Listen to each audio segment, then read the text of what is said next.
Sahabat, manusia itu lebih dari sekedar kumpulan atom-atom yang bergerak ke sana dan kemari. Dalam diri manusia juga hadir sesuatu yang suci, yang sacred, yang spiritual.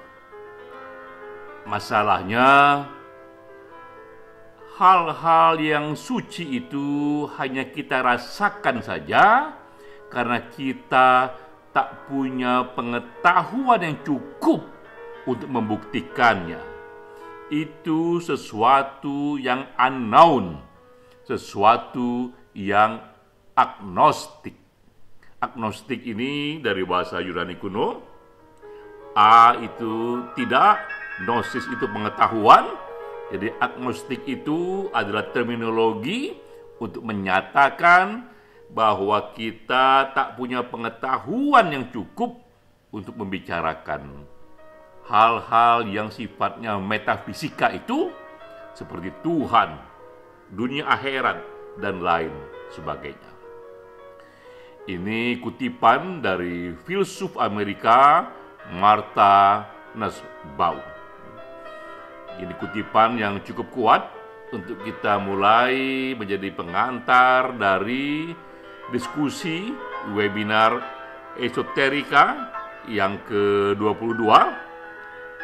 Kali ini topiknya memang soal agnostisisme, sesuatu yang sangat besar dalam percakapan metafisika. Ini kategori satu term yang sangat signifikan dalam percakapan mengenai Tuhan dan agama. Kali ini yang menjadi pembicara adalah sahabat kita Dr. Biku Santa Cito. Ia seorang doktor, juga seorang pendeta dari agama Buddha. Ini agama yang orang katakan paling kurang berspekulasi mengenai dunia-dunia yang memang mustahil kita ketahui. Peran saya hanya memperkaya diskusi ini dengan data-data baru, juga mencoba mengkoneksikan satu konsep agnostisisme, satu konsep yang dipopulerkan sekitar 200 tahun yang lalu, dengan fenomena mutakhir yang satu saja saya cuplik di sini karena sangat signifikan, yaitu satu paham yang menjadikan agama sebagai milik bersama. Ia ada berhubungan dengan agnostisme ini, menjadikan agnostisme ini sebagai fondasi untuk tak lagi berdebat dan mempercakapkan hal-hal yang mustahil kita ketahui di luar sana, soal Tuhan, soal akhirat, dan lain sebagainya. Tapi paham ini, paham yang menjadikan agama milik bersama, tetap membuka ruang diri pribadi kita pada satu spiritualitas yang tidak tunduk pada satu doktrin agama saja, tapi menjadikan semua agama yang ada sebagai kekayaan kultural milik bersama.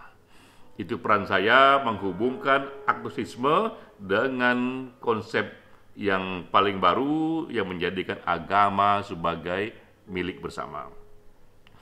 Landasan diskusi kita adalah buku.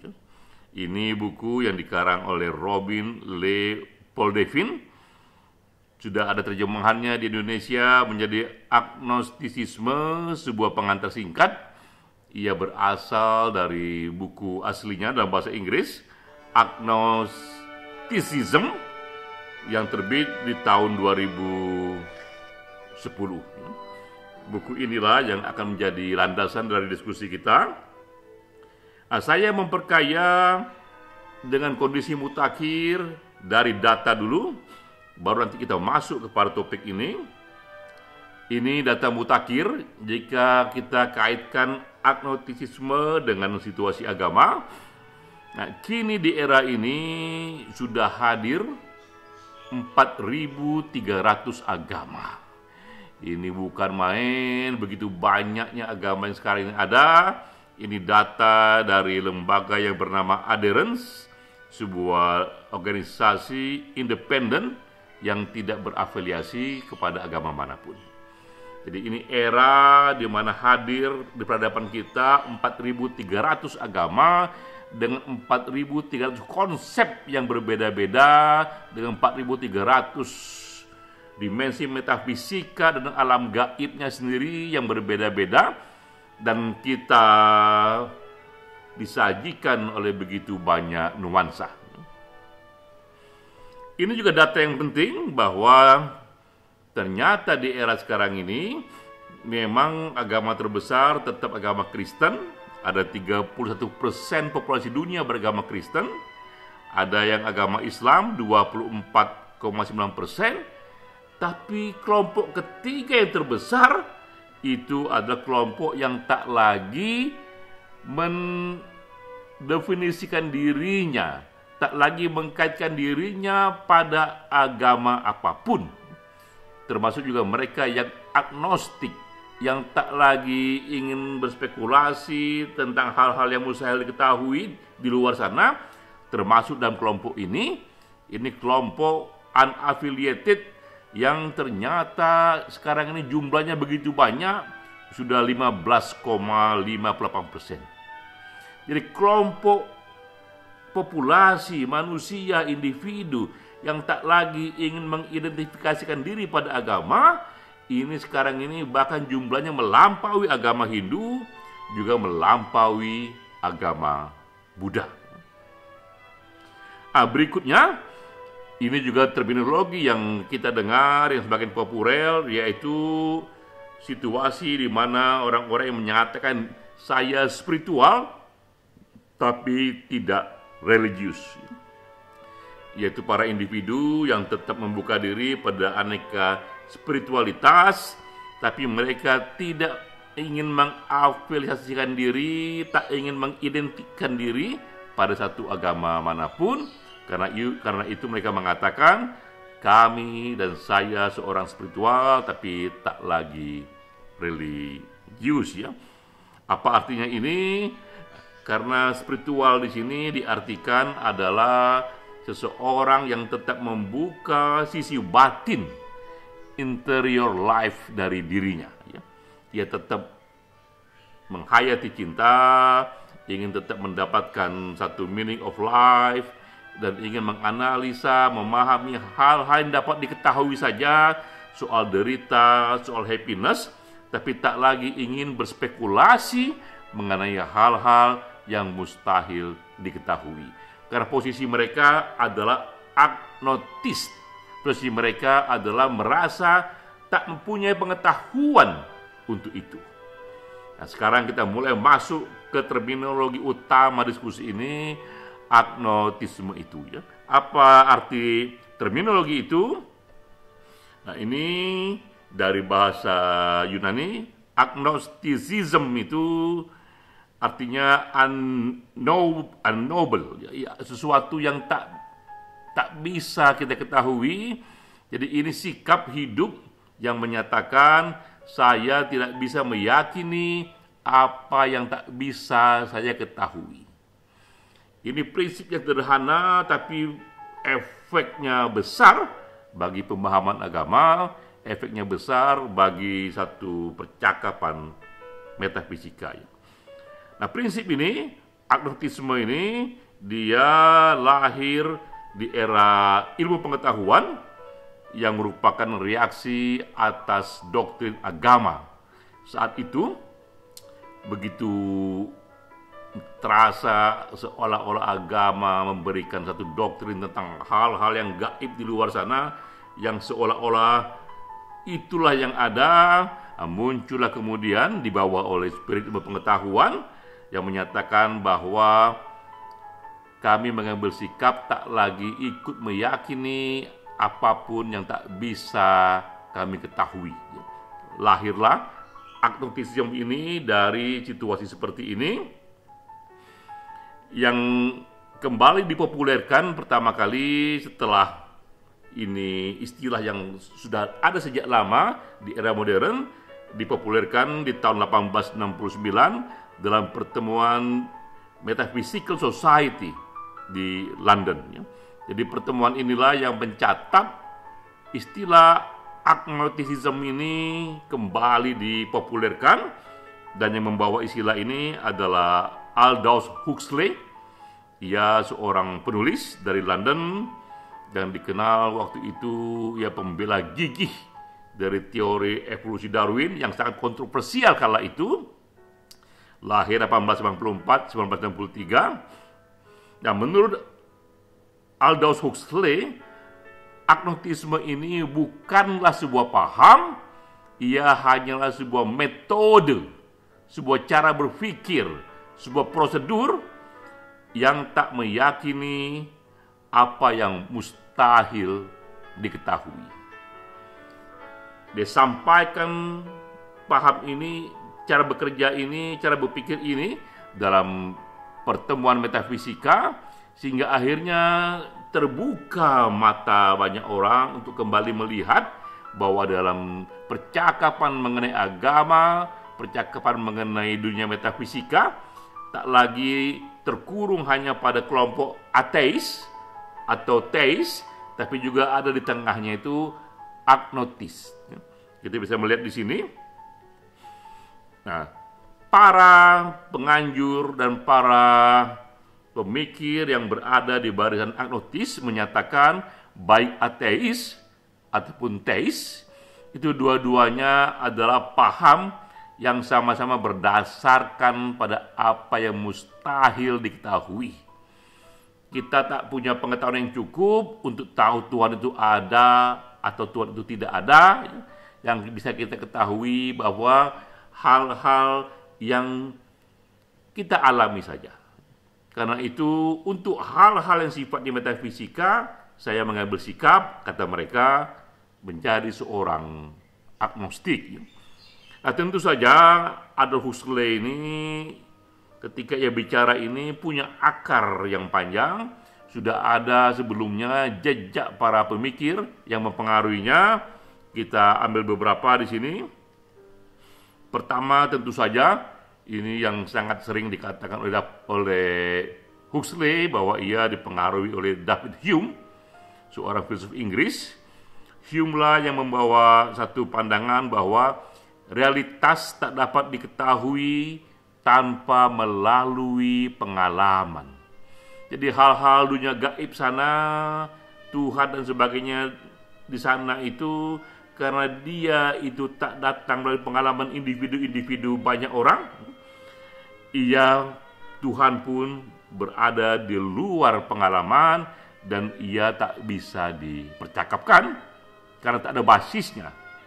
Di luar yang bisa dialami manusia, kata David Hume, itu hanyalah percakapan kosong saja. Ini David Hume, dan juga setelah itu ada juga Immanuel Kant. Ini filsuf Jerman yang hidup di tahun 1724-1804, juga menyatakan bahwa manusia hanya dapat mengetahui fenomena, hanya hal-hal yang bisa ditangkap oleh panca indera kita, tapi realitas pada dirinya sendiri, hakikat yang sebenarnya, yaitu dunia noumena, seperti Tuhan, akhirat, dan lain-lain, itu sesuatu yang tak bisa kita ketahui. Noumena tak bisa kita ketahui, hanya fenomena yang bisa kita ketahui. Tapi, kata Immanuel Kant juga, sesuatu yang tak bisa kita ketahui, tak berarti itu tak ada, tak berarti itu pasti mustahil, hanya saja memang kita tak bisa tahu pasti. Ini pun juga mempengaruhi pada Huxley. Nah, ketiga yang juga mempengaruhi Huxley adalah Charles Darwin, salah satu penemu teori evolusi yang juga dari Inggris, hidup di tahun 1808-1882. Ia mengatakan bahwa kita bisa mengetahui banyak hal, tapi awal dari segala sesuatu, yang pertama dari segala sesuatu, itu tetap misteri dan tak bisa kita ketahui. Soal itu saya memilih diam. saya memilih menjadi agnostik. Ini pandangan Charles Darwin yang kuat juga mempengaruhi Huxley.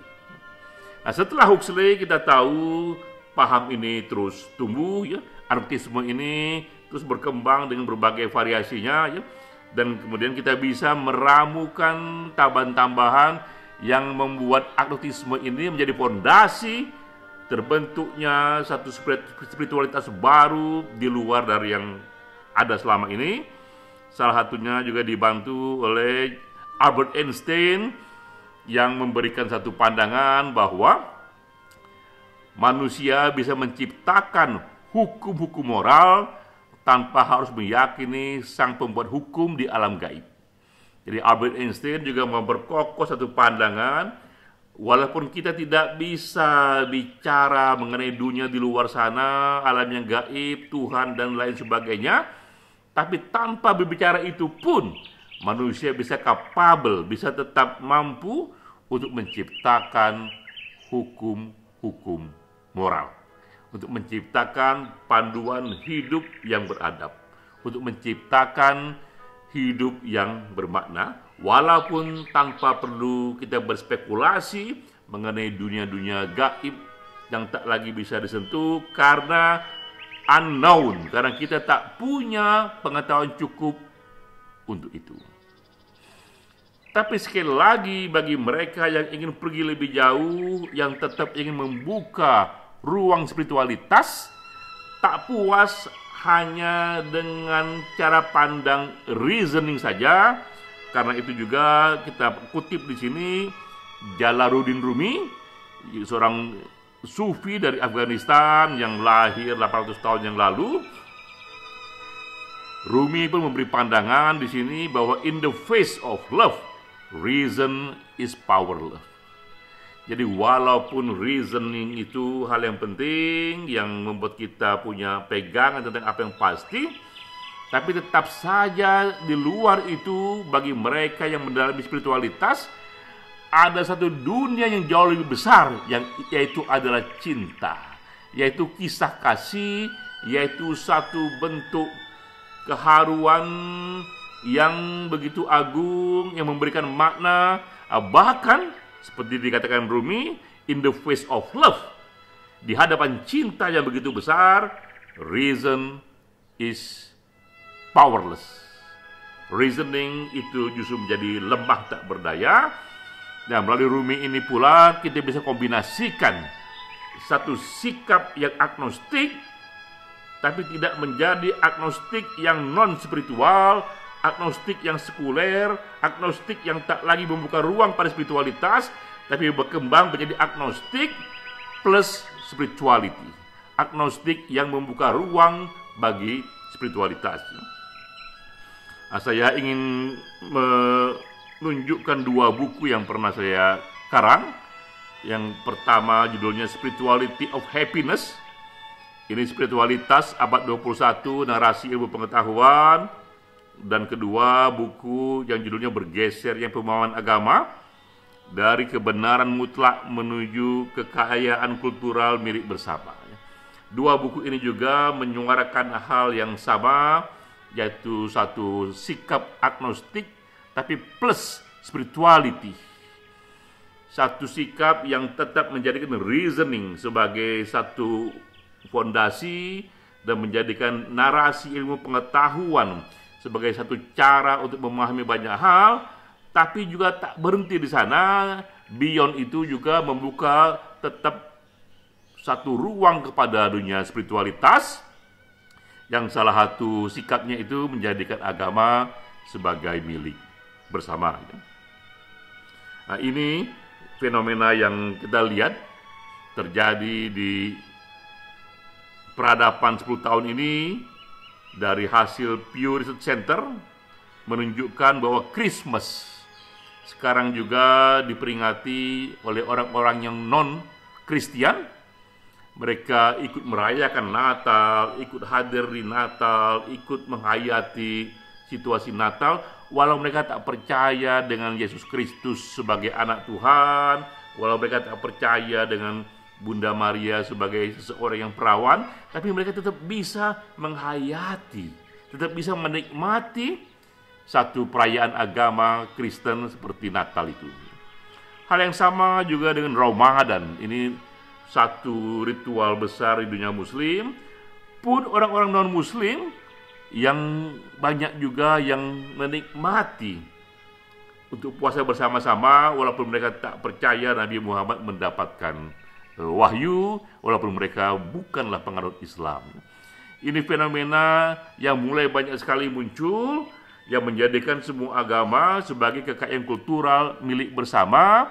Mereka tak lagi bersedia untuk berdebat atau berspekulasi mengenai hal-hal yang tak bisa diketahui, soal siapa dapat wahyu, apakah benar yang ini dapat wahyu, apakah yang itu tak dapat wahyu.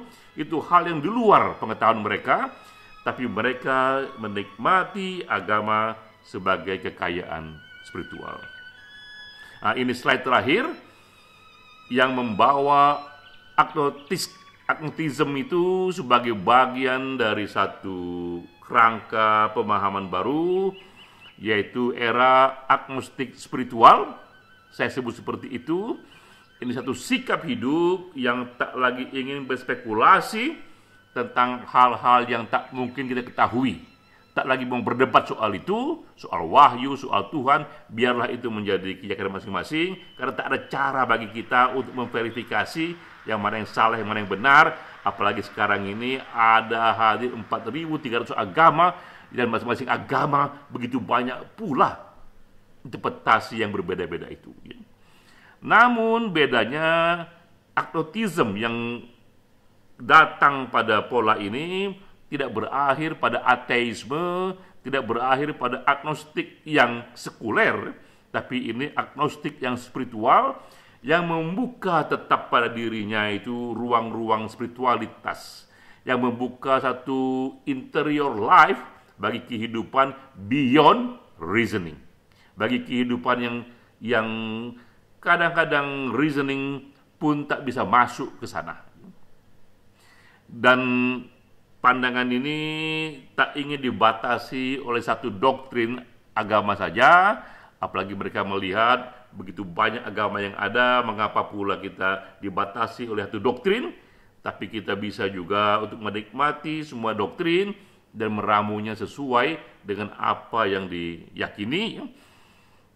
Dan ini juga satu paham yang tetap mengeksplor meaning of life, mengeksplor apa itu happiness, mengeksplor juga soal penderitaan, tapi semua itu dieksplor dengan narasi ilmu pengetahuan. Jadi sahabat, itulah tambahan dari saya bahwa paham agnotism yang berkembang 200 tahun yang lalu itu, yang tak lagi mau bicara, tak lagi ingin menyentuh sesuatu yang mustahil diketahui, pun sudah berkembang dengan berbagai variasinya. Ada agnotism yang sekuler.